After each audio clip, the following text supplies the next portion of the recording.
You are watching the SCAC YouTube channel, and joining us today from San Antonio, Texas is the SCAC Men's Basketball Player of the Week for the second time this season, with the mustache starting to come out. It's senior guard Robert Kitzinger. Rob, we thank you so much for joining us here today. I appreciate having me.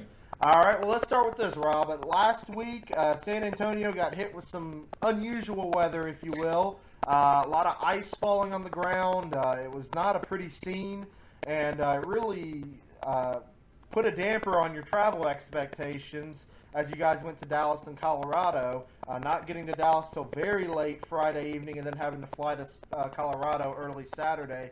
Tell me about the travel adversity. What was going through y'all's minds as y'all were facing this, and did you even think you were going to play? Yeah, we really didn't know. Personally, I'm from the Midwest, so it just seemed like a cool winter breeze and, a little ice on the windshield, but they pretty much shut San Antonio down for that. The highways were kind of closed, so we didn't know when we were going to take off and when we were going to get there.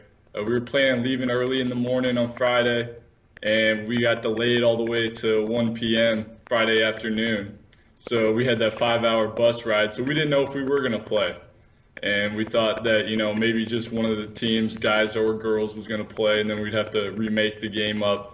So once we got there and we decided that, we'll play that night, we had an hour to warm up. So that was some adversity we had to deal with. And, getting off a bus for 5 hours and then having to run up and down for 40 minutes, it's not easy. So that was something we had to adjust to. And I thought we came out and did our best. And then, that night we had to stay up and we stayed, watched the girls' game. So we got back to the hotel late and then flew out, the next morning and, had a flight out to Colorado and had to play at 5, in the evening on Saturday. So travel-wise, it really gave us some challenges, but I think that we came away better for it. What was Coach Cunningham, yourself, what were you telling your teammates, the whole time as you, basically get to Dallas, get off the bus and play, and then, again, having to turn around what ended up being a battle for first place with Colorado. What were you guys telling each other? How did you guys remain focused the whole time? Yeah, we kept telling each other, we can't make excuses. We had, every excuse in the book to say, oh, well, we didn't have time to, get prepared for the game. We were traveling. We showed up late. We had all these different things going on. But we told ourselves that, we can't look at it like that. We had an opportunity in Colorado to take first place. And so we had to do the best of our abilities to get that done and not make any excuses. And I think that really kept us focused. Now, I'll go to the notepad to look at some of your stats. I think efficiency is the key word. 26.5 points in the 2 games. You averaged 5.5 rebounds. You had 33 against Dallas, 16 against Colorado, shot over 70% from the field, as well as from behind the arc, and only 1 turnover the whole time. A very close win against Dallas. Your 33 was huge.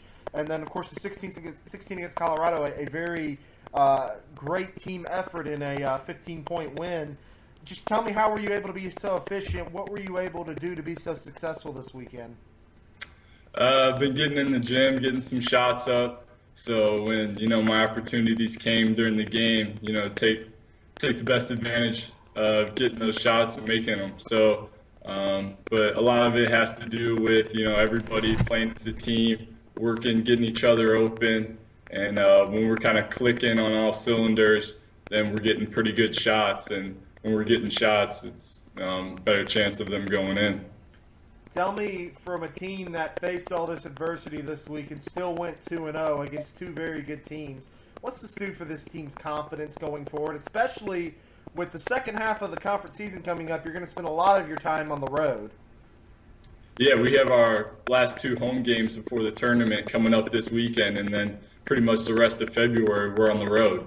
So I think this weekend kind of showed us that, if we can deal with this adversity and these challenges, that, these other road games, will be, kind of nothing, not too big compared to those. So I think that for our confidence, it really helps. And, we're on a 4-game winning streak, and we'd like to continue that throughout February. So I think these upcoming road conference games are going to be a challenge. And but I think that this weekend really helped us prepare for that. Finally, we'll get you out on this. What is this team going to have to do as you do make that conference swing? What are you guys going to have to do to continue to be successful and continue to extend this winning streak? I think continue playing as a team. We've had, a lot of guys step up. A lot of guys made key plays this past weekend. I think we just need to continue that and keep getting better every day. I think this past weekend was a step forward for us. And I think as long as we keep moving in the right direction and everybody keeps stepping up, I think, February will be a good month for us. You have been watching the SCAC Men's Basketball Player of the Week, senior guard Robert Kitzinger of the Trinity University men's basketball team. Rob, thanks again for joining us. We appreciate you taking the time out. Congratulations again on this honor, and good luck to your team pushing forward. Thanks, James. The Southern Collegiate Athletic Conference, a conference of good sports.